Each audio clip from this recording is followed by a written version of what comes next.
Hello, listeners, and welcome to part 2 of this mini-series on family cults and beyond.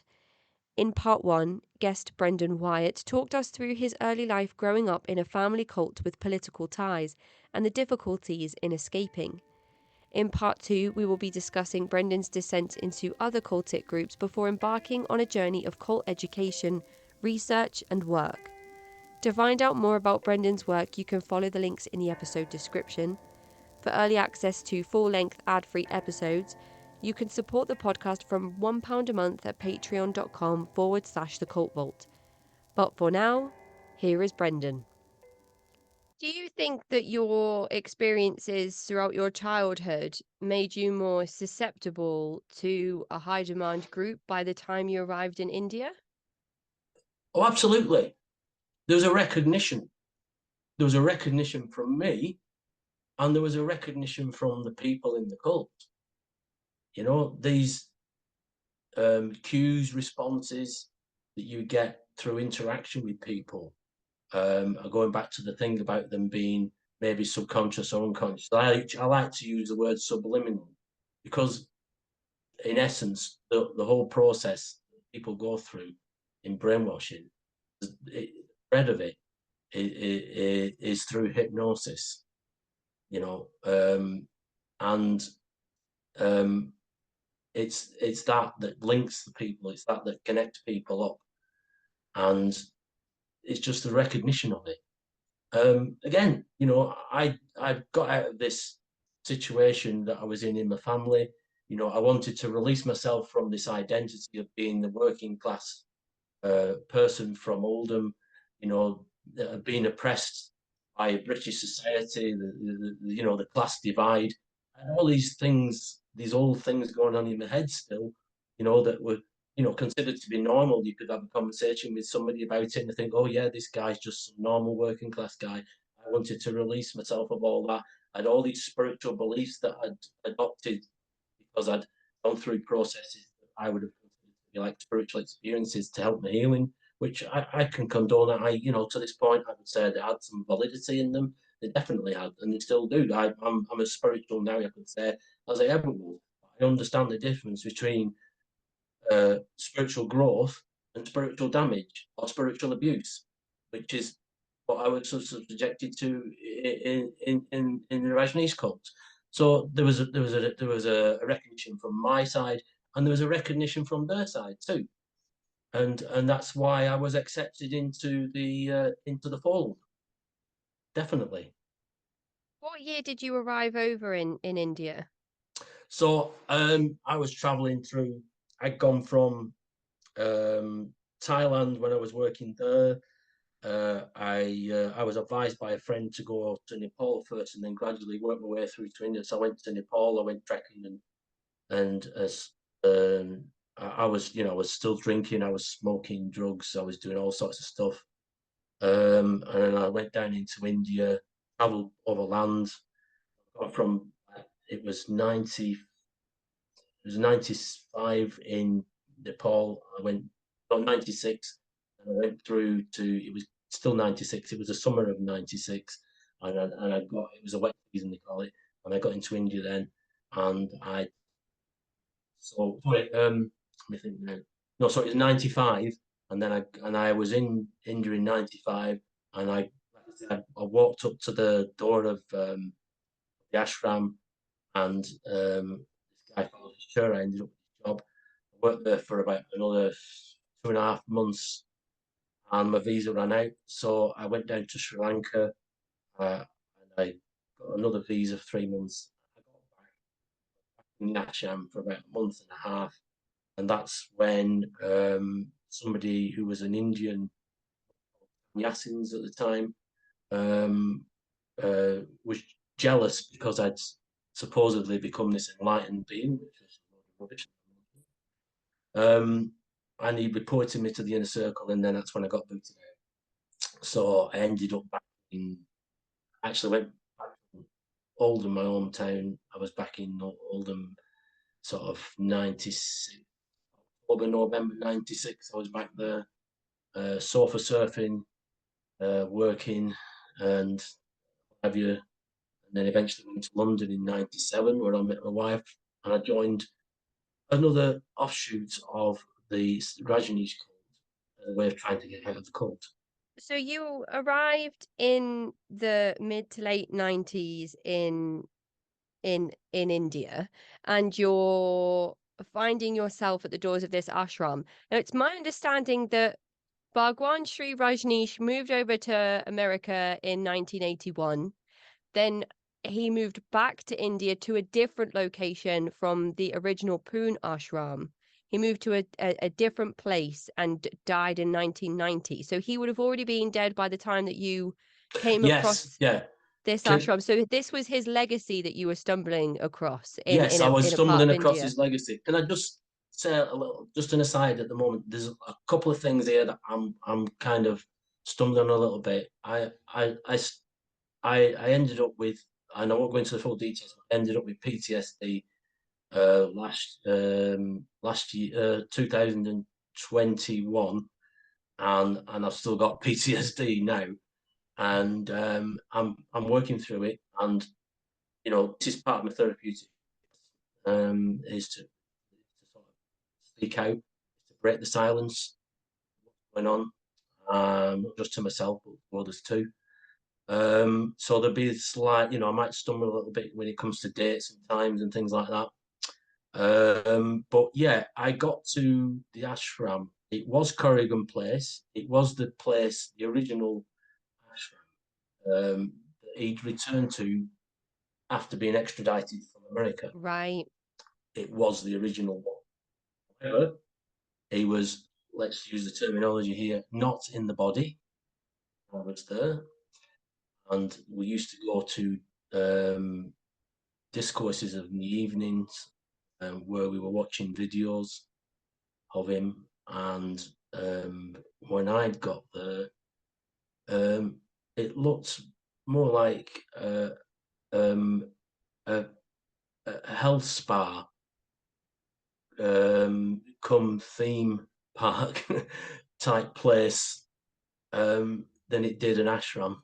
But I did engage in all the meditations as a dutiful disciple would do, and watched all the videos and completely got taken in by his doctrine and his hypnotic ways Mm-hmm.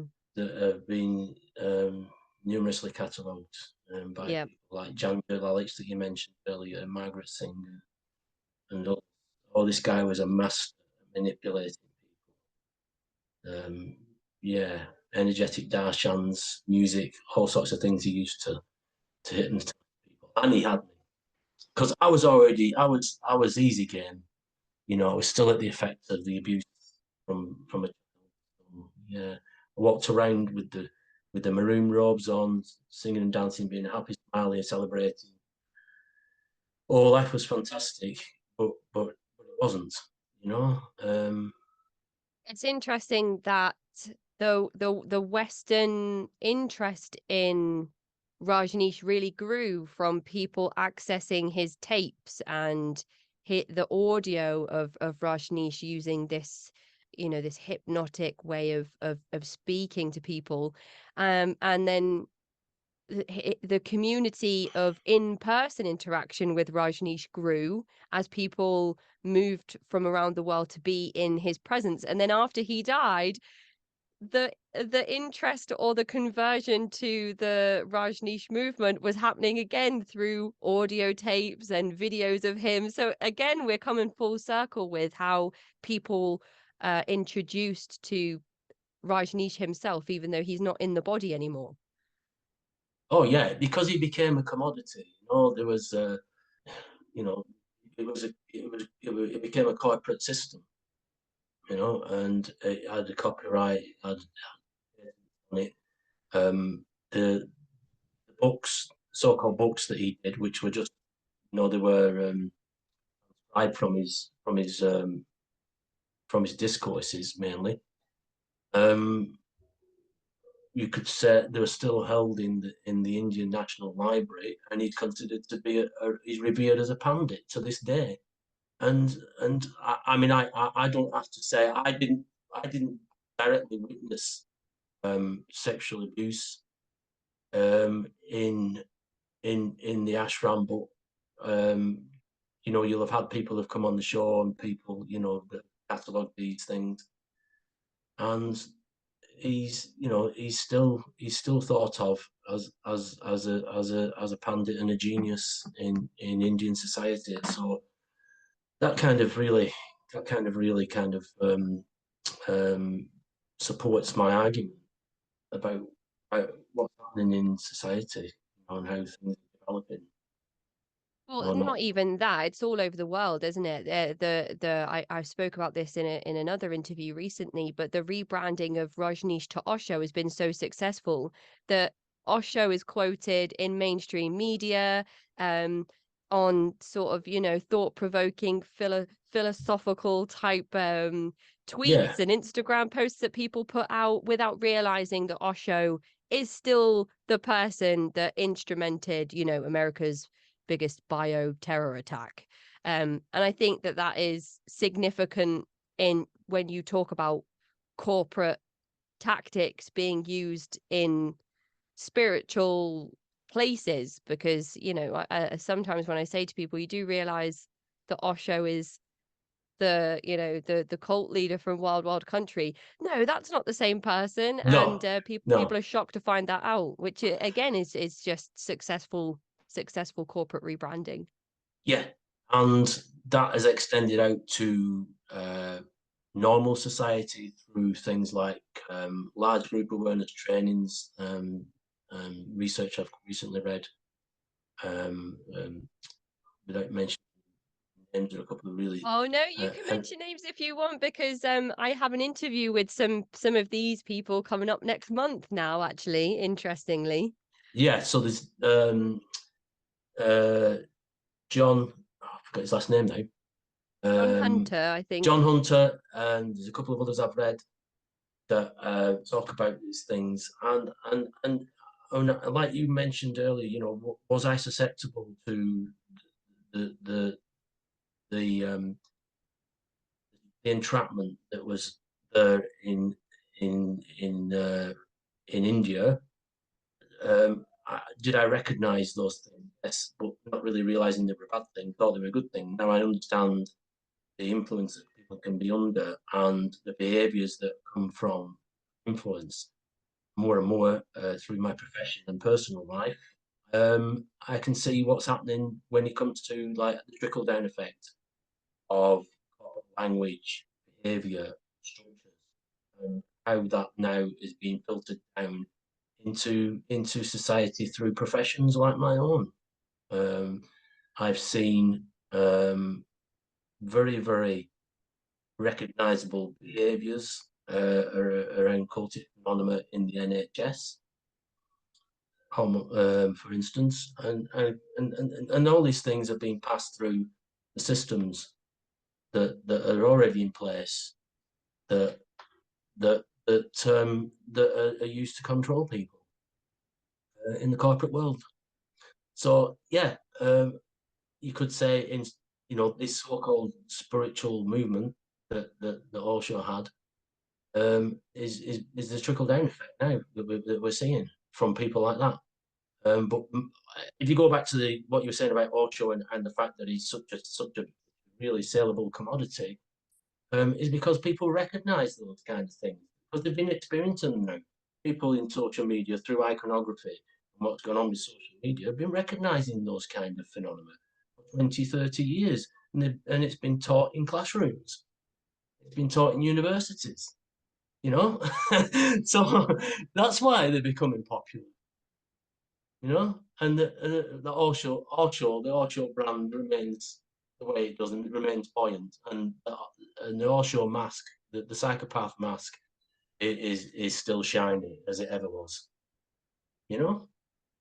I remember somebody telling me a couple of weeks ago that one of the most quoted lines in a philosophical sense is one of Adolf Hitler, and people just have absolutely no idea that when they use this one line that's the person it came from. And that all ties into everything that you've just said. I think people just don't know where these things come from, and they're used in popular culture. And if you look at the way that cultures are being created on the internet when it comes to language there, and sound bites and fake news, conspiracy theories, and QAnon is difficult by a lot of people, and the way they've developed, it's these are pathways. These are pathways that are created in the algorithms in computer systems and computer software, but also pathways that are created in people's brains are reflected in people's brains as well, and it becomes this like instantaneous process. People want information, and it doesn't have to have any particular deep meaning to it. It just has to have some kind of thread to it, or it fits with this that I heard over there, or it fits with that I heard over this side. And so therefore it must be true. And it all comes from a system that's two-dimensional. So we're not really thinking straight when we look at these things. We're not looking at things in the three-dimensional way that you would through your right brain, through the allegorical part of your brain, really creates a visual image of what thing might be. Or we just accept it as it is. And unfortunately, that's the way that's happening at the moment, where people are being damaged by these things. So it's a psychological thing, it's a social thing, and it's for all these things are linked up through neurological developments or not, maybe. And the new research that's coming out now around how social media is affecting young people's brains proves this. If it's also being used as a way of, use a loose term, brainwashing people, where are we actually going with this? Where is society going with these kind of things? It's very scary, very scary. So you were accused of being an enlightened being, and that's why you were removed from the group in India, Oh which is yeah, really yeah. I was an interesting because enlightened being. Yeah, Rajneesh himself was supposed to be an enlightened being. So yeah. how did Well, that go? well, yeah. It's. I think that it's part of the. This is where it's really tricky when it comes to these things like love bombing and coercion and control. Is that with that kind of thing, it's a confusion. It's a double message. It's like I'm telling you, I'm ingratiating you, and at the same time, I'm punishing you. So I'm ingratiating you because you become an enlightened being, and at the same time, I'm punishing you because I'm saying to you, you can't be here anymore because you're an enlightened being.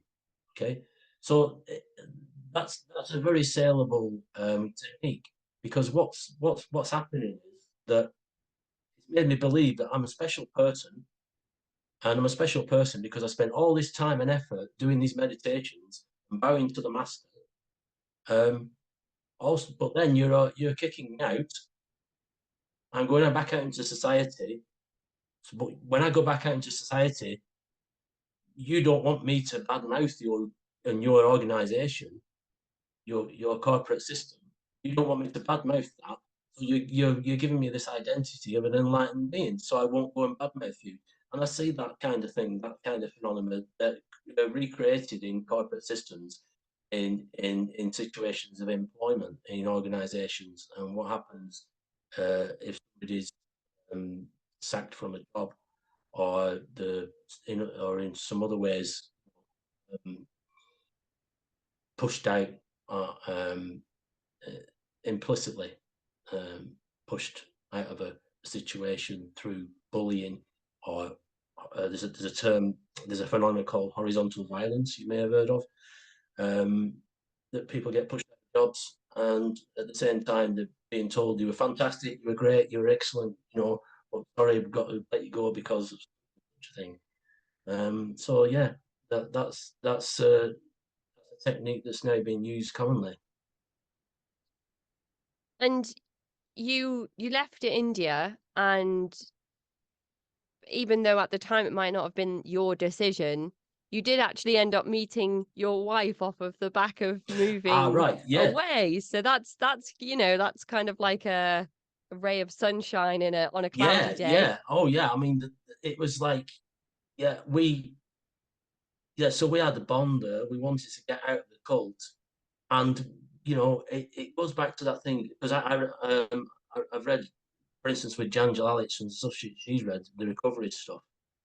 Um, you know, um, um, you can um, the stuff that she talked about the peeling of the onion and layers. It's about taking layers off and thinking that you get to a point where you think you've left the cult, but then you take another layer off and you realize you haven't left the cult. You think you've physically left the cult, and then you realize that you're still mixing with people who are in a cult, or you think you've psychologically left the cult, and you realize that you're still, subjected to some level of influence from brainwashing or thought reform, and it just goes on and on and on. And when we met, we wanted to get out by joining this this this branch of the original cult. It was a Rajneesh disciple who had given himself this new identity and telling everybody that Osho is now dead, and he could help us to to get away from it. But he was just a cult leader himself. He was just another guru who was using the same techniques that Osho was using, others besides, which to some degree were actually more directly damaging for me personally. Um, and it was just a continuation of the same thing. And like you mentioned about being like these puppeteers, they just pull the strings and they know you'll just jump, they know you just adhere and do whatever they tell you to do. But they come and go. Um, uh, this guy was called Kyrie, and we was with him for a couple of years. He moved down here to the area that I live in now, in the southwest. But um, we followed him, me and my wife, and we stayed together, and we've been together ever since because we had this fun together. And it's just gone on and on, really. Yeah, so it's just the cultic influences can just go so very deep that I think you need somebody else there to reflect back to you about what's happening for you. If you're a person who's a cult survivor, if you're trying to exit a cult, if you think you're in a cult, you need somebody else to reflect what you think. If you doubt the cult, you doubt what's happening to you, you need somebody else to validate your experience because it's all trauma related and you need validation. And that's what we give it for every day myself.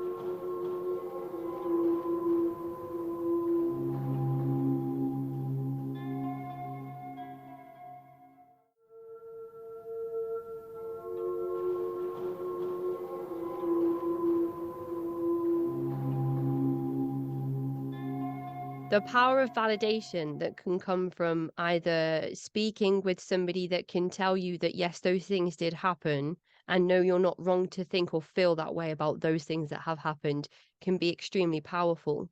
And in instances where individuals don't have access to a direct line of communication with somebody that's left sort of maybe the same chapter as them, or the same congregation as them, or the same group as them, for individuals who are disfellowshipped or shunned from their respective groups.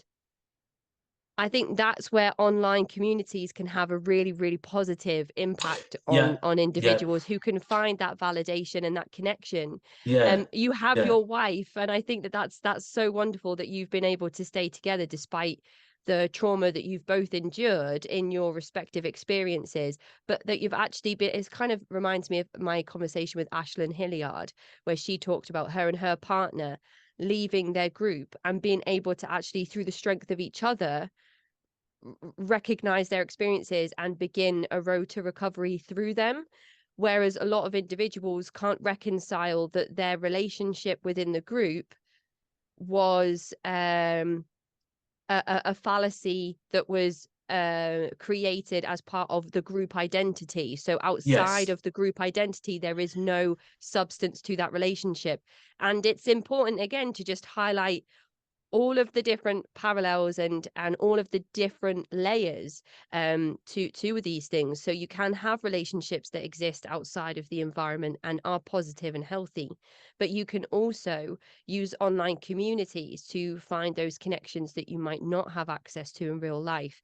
And I said in an interview yesterday that life is not binary in any category. There is nothing you can look at and say that's black and that's white. Everything is gray, and we need to move within those spaces. We can't understand everything by saying that was this person's experience and so that was everyone's experience.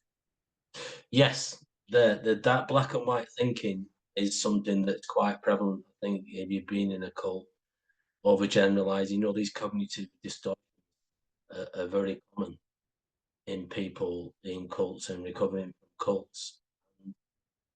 As I mentioned earlier, and I talked about the recognition going into a cult, you need to be having that sort of rescue rope, so to speak, that connection with other people to help you out, to bring that validity and to remind you of these things. Because, like I say, I'm suffering from trauma still.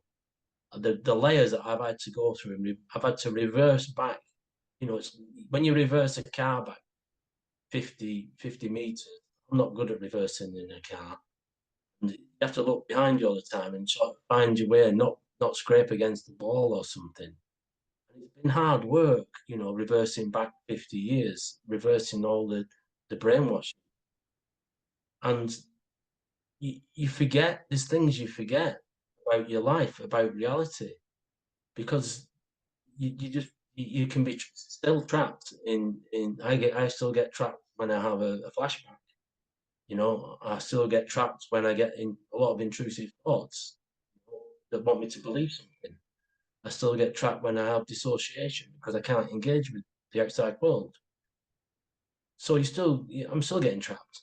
I understand the trap, I see the trap because I have that validated through the work that I do for myself through survivors groups and things like that. So when it comes to cults, it's about identity.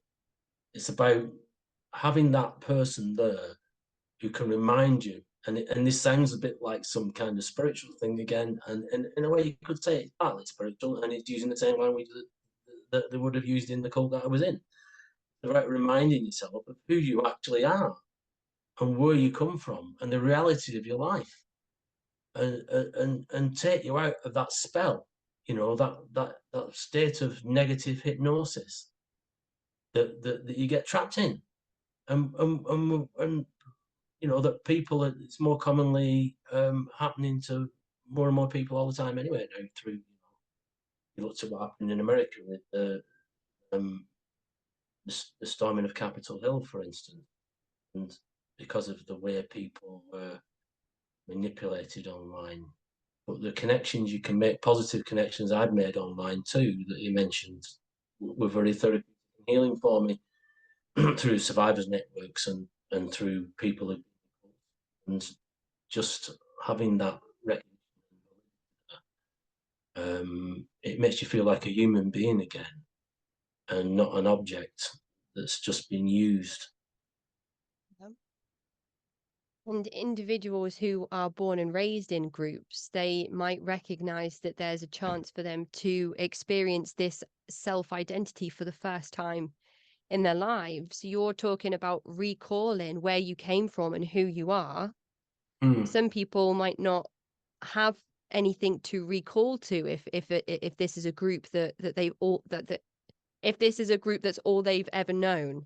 Yeah, So that yeah, again, that the tools and resources that people can access to recognize that actually the outside community is yeah, not going to cause your imminent death or whatever exactly. again Yeah, the yeah, tool of fear that is being used on yeah, individuals. yeah, I think that's another thing that, but again, it's not, you can't just, yeah, it's all gray, isn't it? It's not just the internet is good or the internet is bad. There's like there's the whole spectrum, which is a nice way to lead us into me asking you about something a bit different. So I think that we'll be having another conversation again in the future, because there's a situation that you're involved in at the moment that is still unfolding. So we can't talk too much about it today, but there is hopes that we can revisit this in the future.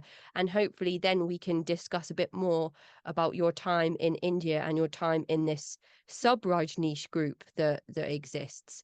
And that's to do with your time spent in New Zealand. yeah. Okay, so uh, so I like I mentioned earlier, I was trying to get to grips with this thing about being um, these thoughts, these memories I was getting about sexual abuse, and I was reading this neuroscience stuff. I've been uh, working with brain injuries, and I was reading Alan Shaw's work and a few other people, and my wife and myself decided he wanted to emigrate to New Zealand, so 2018, we ended up going over to New Zealand in March, and it was almost like a repeat of a pattern where I go abroad, away from my own roots, so to speak, another culture, and so many things came up when I got there around my childhood and emotions around my childhood and what had happened to me, and being in this other country and living there and having sort of setting down roots there gave me the opportunity there to have this sense of distance, attachment from my life that I had lived in the UK and how I had grown up, and it helped me to clarify in my brain exactly what was going on and how it happened. And in that process, I came to a point where I absolutely knew what had happened to me, why it happened to me, and what the causes and the effects were and are in its totality. And that's what sort of spurred me on now to come into this program and speak, because it's given me a new view or a new perception, a new perspective on the world, and and how cultic phenomena is becoming more spread in normal society.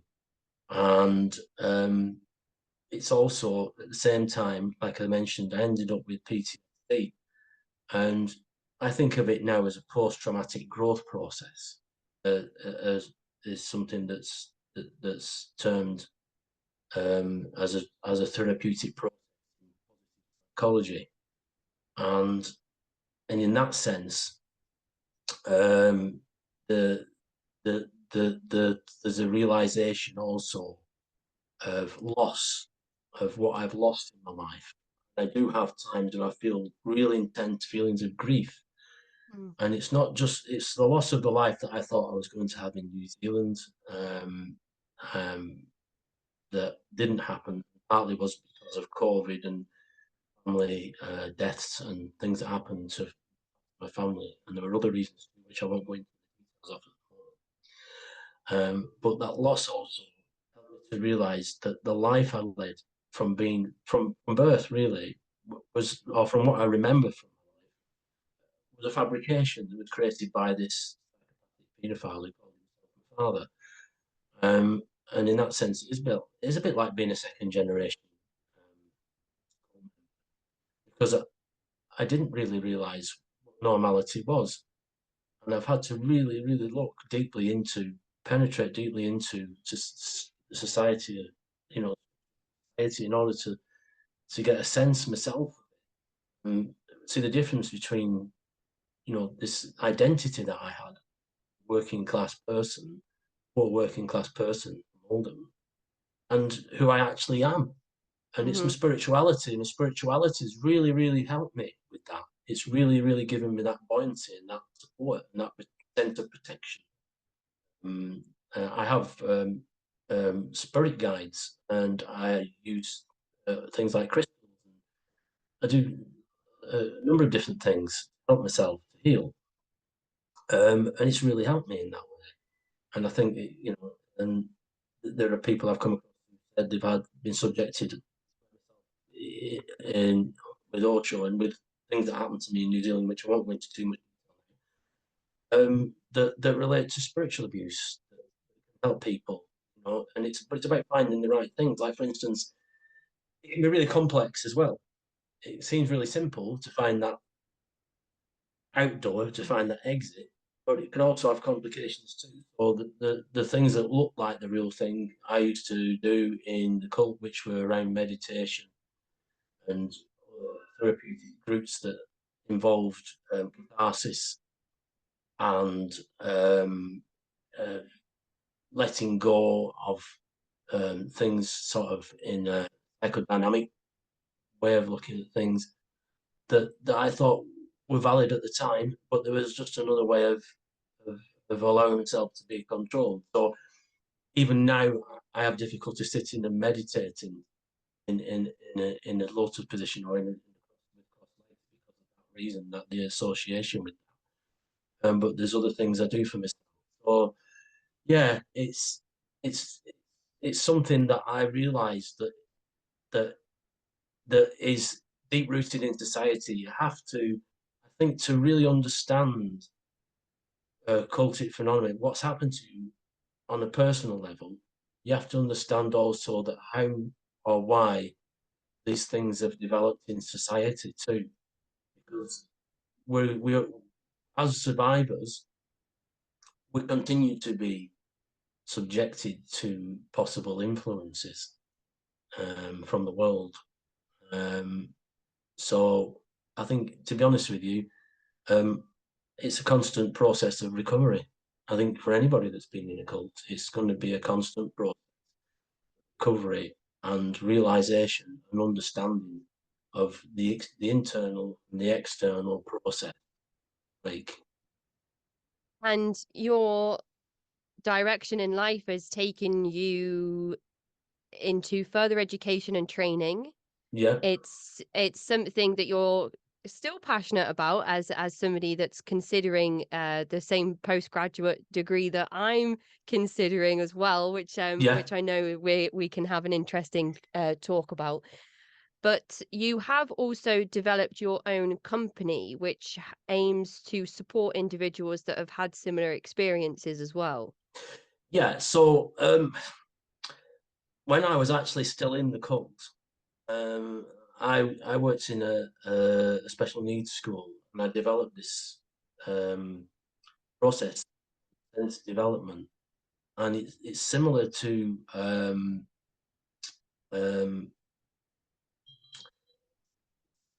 I think now it's similar to um, sensory modulation. It's called that would be used in occupational therapy. Hmm. For it's based on neuroscience. My passion is neuroscience, so it's based on neuroscience, and I've used it in different areas with people in the field of mental health, and also people with tinnitus that I work with, um, because I have, like I mentioned earlier, tinnitus, and I'm seeing how it can help in other areas too. And because I'm still currently experiencing trauma myself, um, I can see that link between the external and the internal, and the necessity for that to be strengthened who's recovering from cultic abuse, and that there's barriers between the two. There's blocks that people between internal and external um, factors of their life.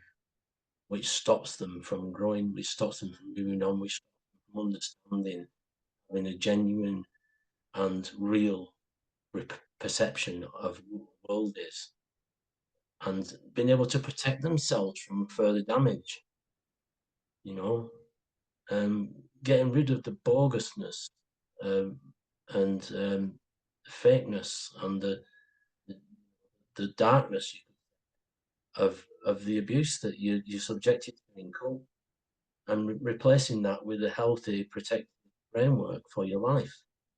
You know, be able to rebuild your life, rebuild yourself.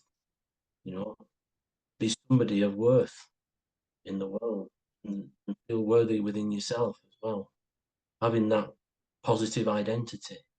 And this framework is something that is it's explored on your website.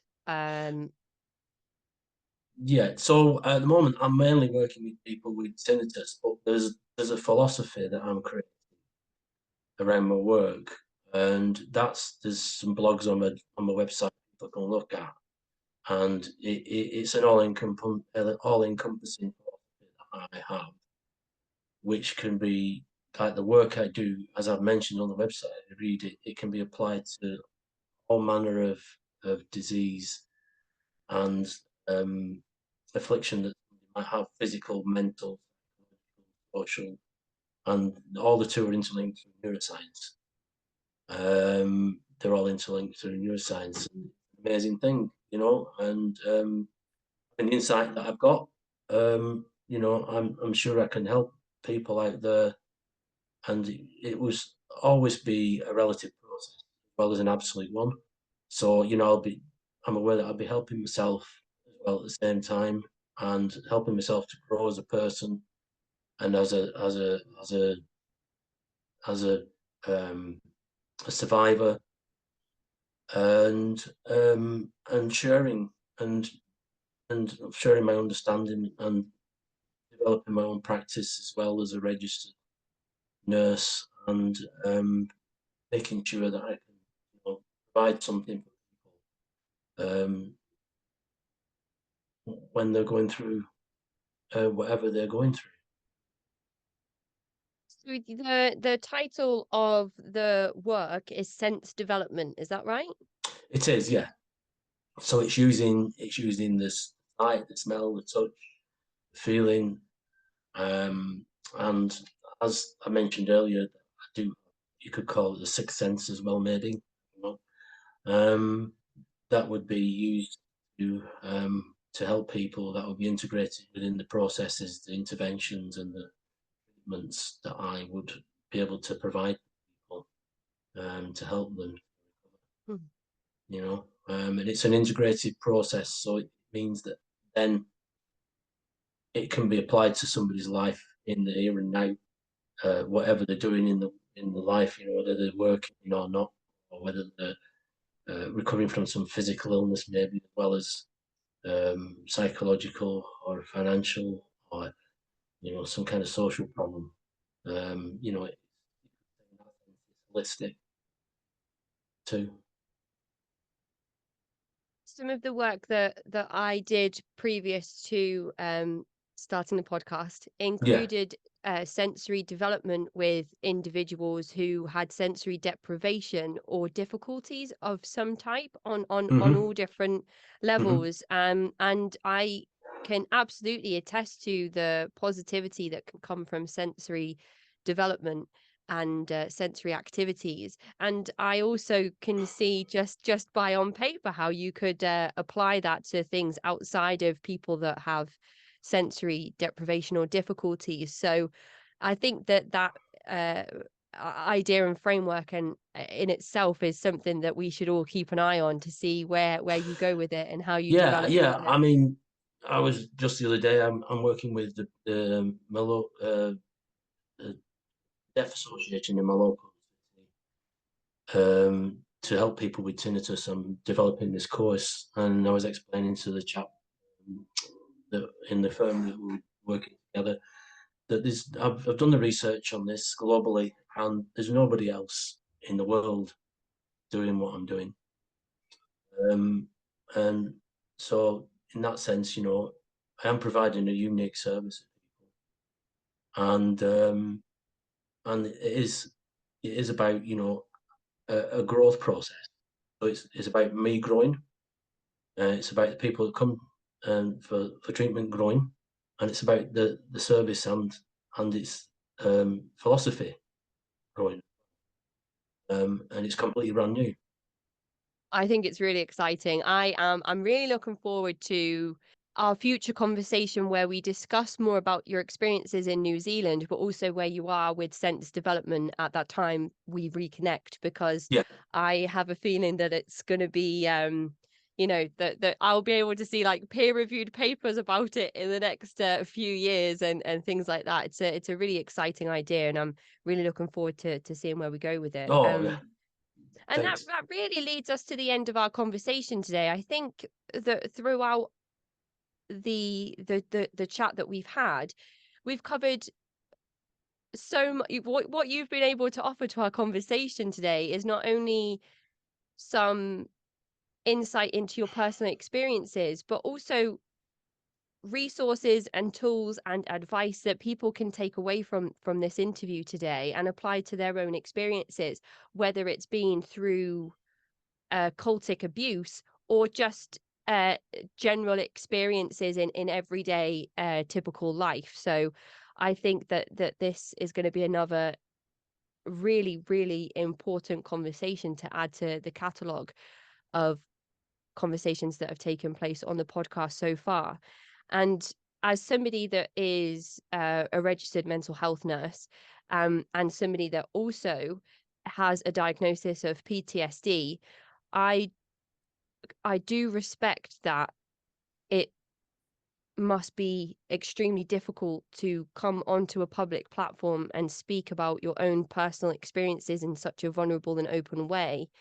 And also recognize that after these conversations take place, there is probably a, a lot of work that an individual has to do after revisiting very upsetting themes. So in order to have this conversation with me today and to offer it to the listeners, I do recognize that there is a chance you have to go back into that world of recovery and revisit difficult things. So I really appreciate the willingness to put yourself in that vulnerable position as well, Brendan, to offer everything that you've given us today. Thank you so much for your time.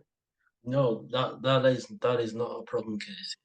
And I have to say, to put everything in the frame of post traumatic growth, it's that I have to look at life as an opportunity now, and that the more I see, the more I can see. The more I look, the more I find, and that's the direction my life is moving in. And it's about understanding, and it's just making me into a more of a whole human being, and a person. And what drives me when I get out of bed in the morning is knowing that I can come and talk to you about things like this and other people, and I can help people, you know, and if I can help people who've been through what I've been through,